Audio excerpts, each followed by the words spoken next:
اللہ تبارک و تعالیٰ نے ایک آیت یوں فرمائی وَلَوْ أَنَّهُمْ إِذْ ظَلَمُوا أَنفُسَهُمْ جَاءُوكَ فَاسْتَغْفَرُوا اللَّهَ وَاسْتَغْفَرَ لَهُمُ الرَّسُولُ لَوَجَدُوا اللَّهَ تَوَّابًا رَحِيمًا۔ یہ آیت ہے پوری، آپ قرآن پاک اٹھا کر پڑھ سکتے ہیں، 5ویں پارے میں یہ آیت اللہ فرماتا ہے جب مومنین اپنے جانوں پر ظلم کر لیں یعنی گناہ کر لیں تو اے رسول یہ آپ کے پاس آئیں۔ قرآن میں ہے جاؤکا، یہ لفظ ہے قرآن میں، یہ مومنین کیا کریں؟ اے رسول آپ کے پاس آئیں، اللہ سے اپنے گناہوں کی بخشش طلب کریں۔ لیکن طریقہ اللہ نے کیسے بتایا؟ پہلے کہاں آئیں؟ رسول کے پاس آئیں، رسول کے پاس آئیں اور اپنے گناہوں کی بخشش طلب کریں۔ وَاسْتَغْفَرَ لَهُمُ الرَّسُولُ، اس پر مزید ایک اور شرط ہے، رسول بھی ان کے لیے سفارش کریں۔ بات سمجھ میں آ رہی؟ جب جب گناہ ہو جائیں توبہ اور بخشش کا ذریعہ اللہ نے جو بتایا، قرآن کی بات کر رہا ہوں، جاؤک، اے رسول یہ مومنین آپ کے دربار میں آئیں، اللہ سے بخشش مانگیں اور رسول بھی ان کے لیے سفارش کریں، لَوَجَدُ اللَّهَ تَوَّابًا رَحِيمًا، پھر وہ اللہ کو توبہ قبول کرنے والا پائیں گے، رحم کرنے والا پائیں گے۔ یہ آیت ہے۔ اب میں آپ سے پوچھتا ہوں، رسول اگر ختم ہو چکے معاذ اللہ رب العالمین، جیسا کہ دوسروں کا عقیدہ ہے، مردہ ہیں، تو قرآن جو کہہ رہا ہے کہ مومنین اپنے جانوں پر ظلم کریں تو اے رسول آپ کے پاس آئیں، تو کیا کسی مردے کے پاس جانے کو قرآن حکم دے رہا ہے؟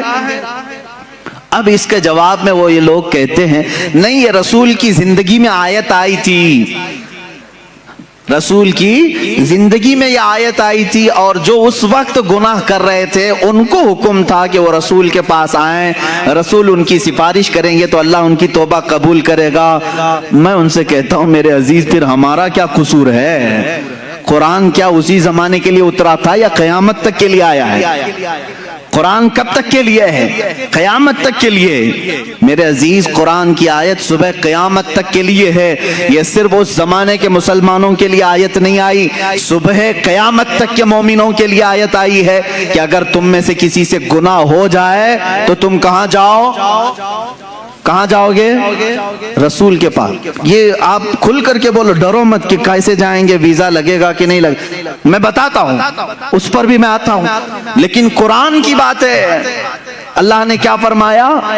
اگر گناہ ہو جائیں تو تم کہاں جاؤ؟ پھر ڈر ہے آپ کو؟ کہاں جائیں؟ رسول کے پاس جائیں۔ اب رسول کے پاس جانے کے بعد دو کام ہیں آپ کے، ایک آپ کی طرف سے، ایک رسول کی طرف سے۔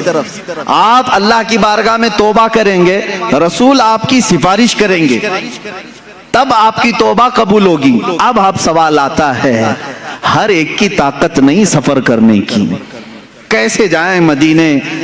ٹکٹ مہنگا ہے، اب تو لاک ڈاؤن میں ویزا بھی نہیں لگتا ہے، تو کیا اللہ تبارک تعالیٰ کسی بندے کو اس کی طاقت سے زیادہ کا حکم دے گا؟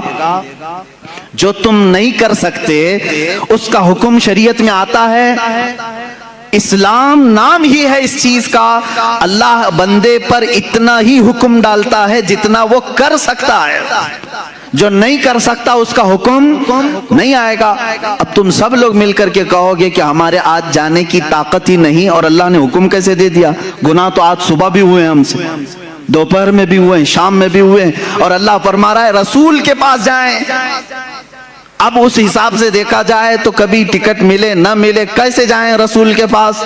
میرے عزیزو، پھر تمہیں حیات النبی کا عقیدہ اور حاضر و ناظر کا عقیدہ لینا پڑے گا، لینا پڑے گا۔ اے عزیز، اللہ نے تجھے کب کہا کہ تو چلتے ہوئے، سفر کرتے ہوئے، اس طرح اڑتے ہوئے، ٹرین میں، بس میں آ جا رسول کے پاس؟ اللہ نے یہ فرمایا بس تو رسول کے پاس آ، چاہے جسم کے ساتھ آ یا تصور کے ساتھ آ، چاہے جسم کے ساتھ آ یا تصور کے ساتھ آ، ہم تو کہتے ہیں حاضر ہیں۔ حضور پاک صلی اللہ تعالیٰ علیہ وسلم کی بارگاہ میں جب ہم کھڑے ہوتے ہیں تو یہ کہتے ہیں حاضر ہیں در دولت پہ گدا، سرکار توجہ فرمائیں۔ تم جہاں سے کہو گے سرکار سنتے ہیں۔ تو حاضری ہو گئی۔ یہاں ابھی آنکھ بند کر لیا آپ نے، ملا باڑے کی مسجد میں بیٹھے ہیں، گناہوں سے توبہ کرنی ہے، قرآن کی آیت پر عمل کرنا ہے ہم کو. اللہ نے فرمایا رسول کے پاس جانے کا حکم اللہ نے کیا. اب میں یہاں بیٹھا چل کے جانے کے لائق نہیں, آنکھ بند کر لیا, منٹ بھی نہیں لگے مدینے پہنچ گیا. منٹ بھی نہیں لگے. یہ کتنی تیز حاضری ہے. بارگاہ رسول میں کھڑے ہونے کا تصور لے آیا اور پھر سامنے اپنے رسول کو حاضر پا کر کے اب توبہ کرنا شروع کیا. استغفر اللہ ربی من کل ذنب واتوب الیہ. اللہ تو نے فرمایا گناہ ہو جائیں تو رسول کے پاس آ جا. میں آ گیا. اب تو نے فرمایا بخشش طلب کر مجھ سے. میں نے بخشش بھی طلب کر لی, استغفار بھی پڑھ لیا. تیسرا کام ہے اب رسول کا. اللہ کے رسول سفارش کریں. اب رسول کے پاس تمہیں کہنا ہوگا اے اللہ کے رسول حکم خدا پر میں آپ کے پاس آیا ہوں اور حکم خدا پر میں نے استغفار بھی کر لیا. بس آپ کے استغفار کی, آپ کے سفارش کی دیر ہے اور اللہ میری توبہ قبول کرے گا.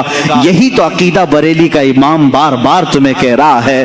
رسول کریم صلی اللہ تعالی علیہ وسلم کے دربار میں آؤ, یہاں میرے عزیزوں گناہوں کی بخشش طلب کرو اور رسول بے حساب دیتے ہیں اور اللہ تبارک و تعالی ان کی سفارش کو سنتا بھی ہے اور بندوں کو پاک کر کے وہاں سے روانہ بھی فرماتا ہے.